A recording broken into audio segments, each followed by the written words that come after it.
is a critical role in combating sexual abuse and gender-based violence because it raises awareness.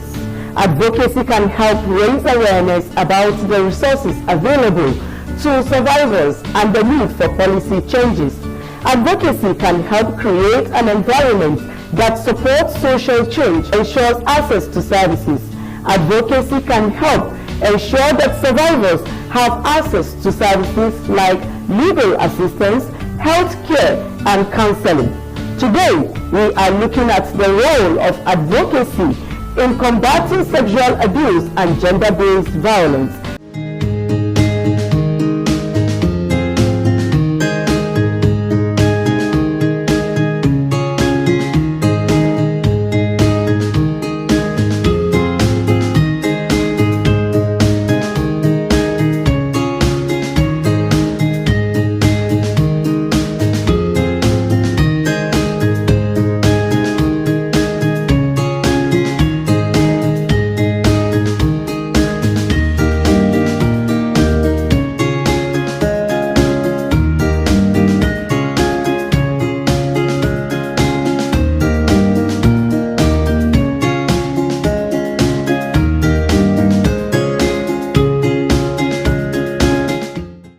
Hey, Queen. Hey, Queen. Hey, Queen. Sister. Girl, you've done it again. You are constantly raising the bar for all of us and doing so flawlessly. You do know that you're that girl, right? I hope that when you wake up in the morning and look in the mirror, you see how divine you are. Know that so many people want what you got. You have dreams to fulfill and promises to yourself that you must keep. I know at times you feel underappreciated and misvalued. Trust me, we've all been there. So it's necessary that you can count on yourself. Now, don't go seeking perfection. Extend yourself a little grace. Don't be afraid to celebrate the little wins as much as the big ones. You, Miss Thane, are courageous. You are dynamic. You are principled. So baby girl, just remember, respect is a minimum. There's a sweet justice in knowing that the path you are on was designed for you and you alone. Doing right by yourself never goes out of style. Everything about you is majestic and a force to be reckoned with. Trust me, people are paying attention. You're special and worthy of praise. Don't shy away from it. And you don't have to get your groove back because guess what? You never lost it. It's also important to rest. Make sure your hustle doesn't get in the way of your health. Girl, take care of yourself. And the next time you want to second guess yourself, don't do it. So pause for a second right now and relax, relate, release. You are needed. You are appreciated. Girl, you make me so proud. And I love you. Remember, you are 100% that queen. Oh, yes.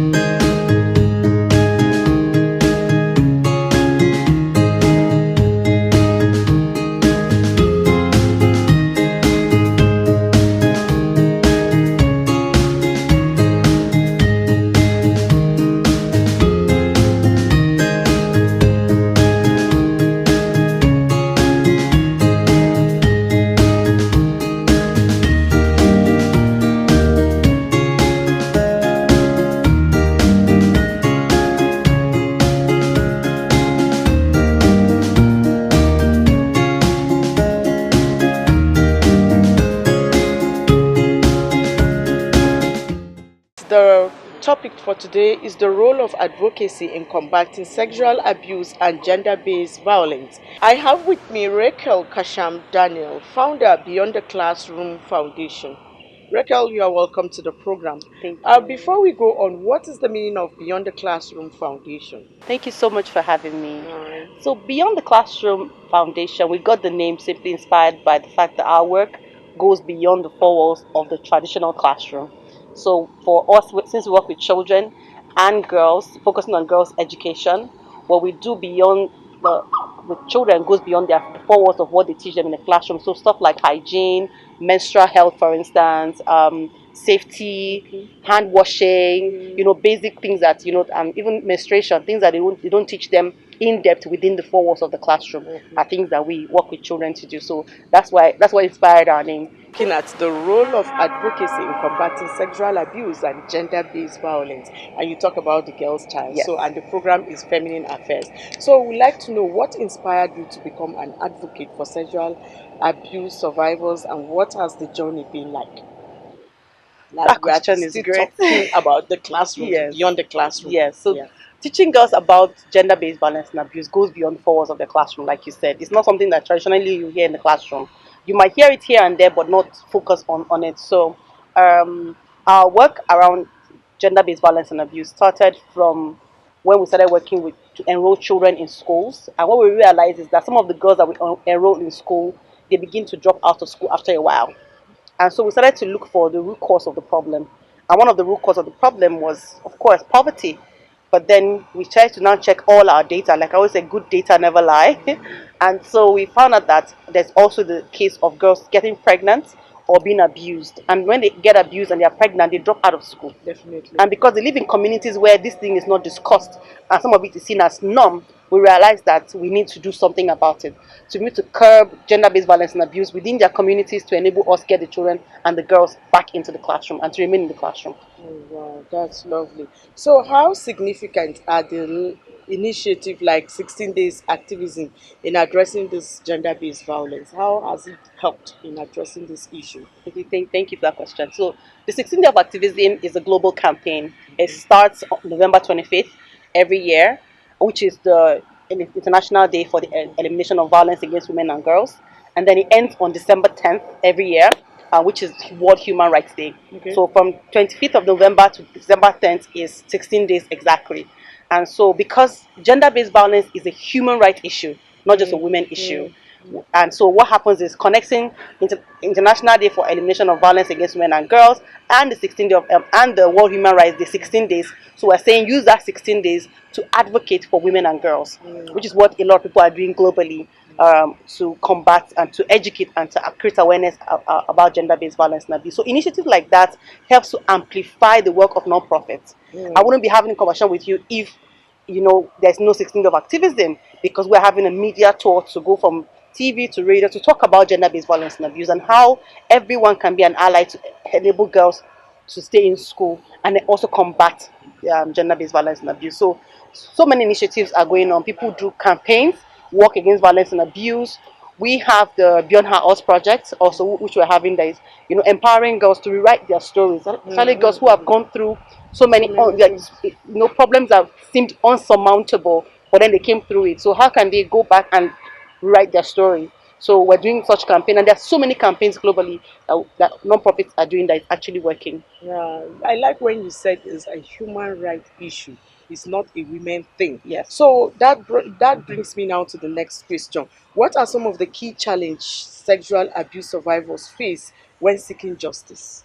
Okay, so some of the issues that girls or women who try to seek justice or even report gender-based violence face, some of the issues they face are, one, I think the most important is that most of them don't even know what to do.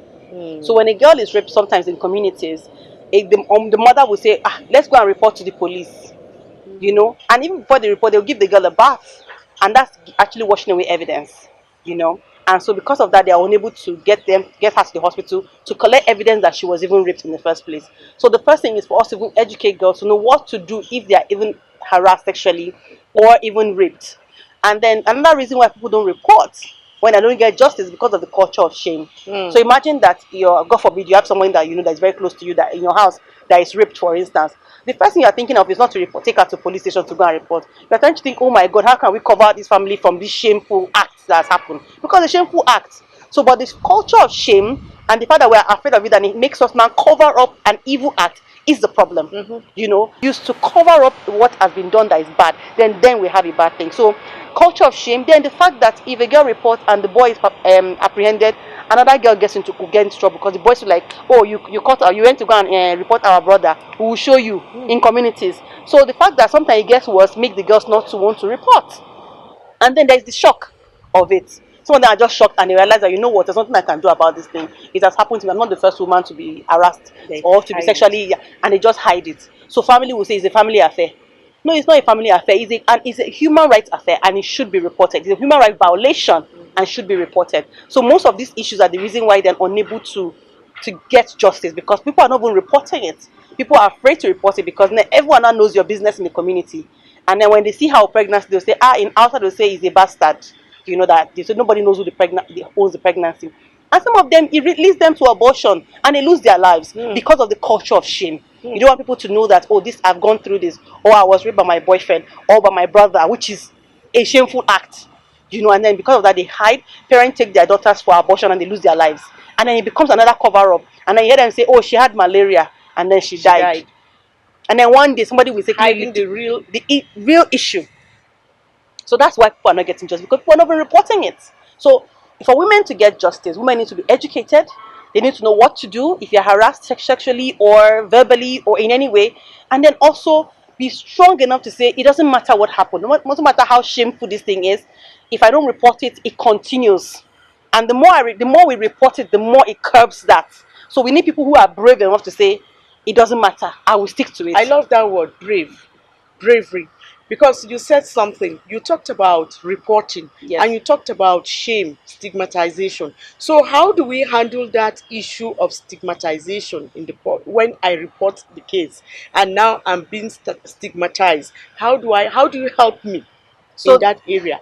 The issue of stigmatization and culture shaming is a terrible issue. Very terrible. So, and I think the best way to help people is to help people be like I mentioned, bravery. Yes. Is to be courageous and be brave. To say that it doesn't matter. And accept it. I didn't cause it. I'm not the one you should shame. It's the person that did it to me that you should be shaming. And mom, you know how the way that this particular tribe, they take no nonsense in this Nigeria. I know you know the tribe I'm talking about. And her daughter was sexually, molested by their neighbor. And the mother will wake up in the morning and start screaming in the community and shaming the guy as he's walking and be calling him rapist. And women started to join her to do it. So instead of people to say, see the one that her daughter was raped, it became the other way around. So it got her to move out of the community. Even because she didn't get justice, because police said there was no evidence, like I mentioned. Yes. The girl already had her bath and there was no evidence, which was something that for a mother like that, she would go any length. But there was no evidence. It was he say, she say kind of thing. And because of that, they lost evidence and they couldn't get justice. But the mom said, you know what, I'm going to shame him until he leaves his community.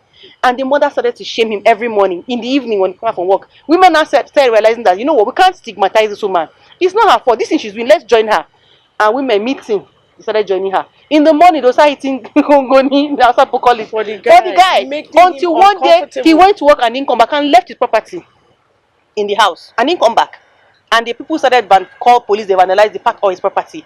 But you see, that is actually what can happen to somebody who does something and the girl didn't get justice. That girl will not continue to be ashamed. In fact, she will walk in the community with her head up high that you people are fighting for me. So we need to get back to a place where people say it takes a village to raise a child. Where all of us will support somebody that is going through something like that. Not the culture now of let's mind my own business and stay in my house, which is what is going on right now. I'm not saying go and beat somebody's child in the case we're saying because you want to raise the child. No. But we're saying be your brother's keeper. Something like this is happening. How can you help your neighbor? How can you support the neighbor's child? How can you speak up? How can you amplify the voice of these people to ensure that they are not stigmatized and the culture of shame doesn't get to them? And all that. So when we begin to look at it from that point of view, that stigmatization you're talking about, or is the culture of shame, begins to dwindle. It's the people who do the bad thing and not be ashamed. See, my friend used to say that people that do bad things are not ashamed. They don't have shame at all. It is the good people that are not ashamed. So we need to kill that culture of shame. To say, let the bad people, or use that culture of shame and shame the bad people. And that way, we are getting slowly. When a man knows that if I rape a girl, I'm going to be shamed, I'm going to be stripped naked on the streets. He's not going to do that. You said something again. You talked about police asking for evidence. What are the evidence police are asking? They will ask me for police. Will I just go to the police station and say that I am raped when I'm not raped? Will I just walk into the station and report that somebody raped me when I'm not raped? What are the evidences that the police want from me to believe what I am saying? So the truth is, we have cases where a girl can go to lie that she was raped and she wasn't raped. We have cases like that. We have seen cases where she actually wasn't raped. But she told the guy, I'll get back at you for maybe something. Maybe they had a disagreement, and then she reported that he raped her. And without evidence, she didn't have anything to say. So one of the evidence you have to show that you are being raped is that you have to go straight to the hospital, and the hospital will check you for sampling, for bruises, for the person's what's it called, semen. All those things will be captured, and that's what they will put as evidence that yes, we found some specimen in the person's body. There are bruises in the person's body, so the person was forcefully raped. It wasn't consensual. Those kind of things. So that would, at least you have one evidence to show. And most people, they can maybe have a scar on their body or something like this to show, maybe when they are being pulled or anything like that. At that point, it could still be fresh, and you can show those evidences. When a girl goes to the hospital first, when you go back to the police station, they can have that as evidence for you. But if you go to the police station first, they will send you back to the hospital, say you don't have any evidence. So the hospital is always the first place to go to before you go to police station to go and get help. Survivors of sexual abuse, what role are they supposed to play when such things happen? You can't take away the support and the role of family in supporting someone that is verbally abused, sexually abused, because there are different forms of violence. There is sexual abuse, there is cyber crime, cyber abuse. In fact, there is motorway abuse. There's so many forms of abuse, including the one that everyone talks about, sexual abuse. There's so many forms of abuse. So with these kinds of abuse, people are aware that all these are forms of abuse. That's the first one. The second thing will now be, how can you families support the person? The families, they need to be educated on the matter. To understand that if somebody is going through this, we need to be there for the person as a family. We need to support this person. We can't stigmatize this person just like the world will. Even if the world is against you, we are for you. We are blood. People say blood is thicker than water. You can tell the person, don't worry about what the world is doing. I'm standing with you. Like that mother that I described, that was going up in the morning and shaming this guy, and people joined her. That's a family standing up for a family member. If families can do that, it will support. Sometimes the girl reports rape, and it's the family that will cover it up. So now, how do we engage the men and boys in this fight, in the fight against this gender-based abuse? How do we engage the boys and the men? The first thing to know is that gender-based violence, by definition, means that somebody is harassed or the person is facing some form of violence against them based on their gender. So you can be a man or a woman, but if you are attacked because you're a man, it's gender-based violence on men. If you're attacked because you're a woman, it's gender-based violence on women. So you're attacked based on your gender or because of your gender. So the first knowledge is understanding that gender-based violence is not a women issue. It's a human rights issue. It means that men and women suffer it. So once you understand that, that's the first step. As a man, you know that there are other boys to suffer and we too suffer. As men, you suffer those issues. The second, how can you be an ally?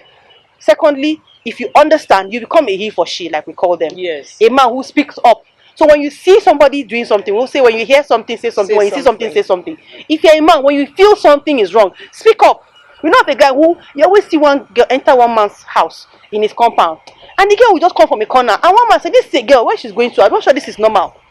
And then he reported, and after they found out that the man was luring her with things into the house, and then they apprehended him. If this guy has kept quiet and said, it's not my business, the girl would have, maybe only God knows what would have happened. So maybe at 14 should have been pregnant. So we're saying that it's a man that reported that case. As a man reports, your neighbor is harassing his wife, beating his wife, report it. You can say, guy, man to man, this you are doing is not good. As a man, you become an ally for women, and you understand, and then you deal with your anger issues as a man. Because if you don't deal with your anger issues, and you now have financial crisis at home, or you lose your job, or something is happening to you as a man, the next thing you are doing is looking for who to pounce on. So you have to deal with your personal issues, so that you'll be a loving and caring person and a kind person on your own. So you're not easily triggered or easily angered. Because anything can get people offended and angry. And so far, you're lashing out on someone that you feel is inferior to you, which is what a lot of men do. So men should get themselves educated, deal with the anger issue. When they hear something, say something. Become a he for she. A man who is speaking and amplifying and helping to amplify the voice of, volunteer for non-profits. I was on radio and one guy said he volunteers for a non-profit that is advocating for women's rights.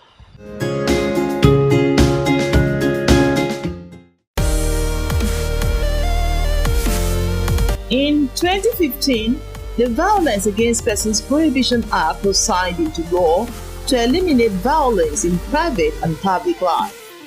The VAP Act prohibits all forms of violence against persons, male or female, at home or in public places.